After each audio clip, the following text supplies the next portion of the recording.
মিষ্টি জল হুম ও সব রকম একটু একটু করে ভেঙে এক জায়গায় করছে। 5 রকম দিতে হয় তো। দাও দইটা 1 চামচ দাও আর একটা ফল দাও।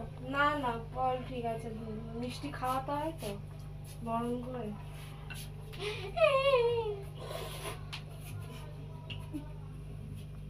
এবার আজও মাছ। আচ্ছা মাছ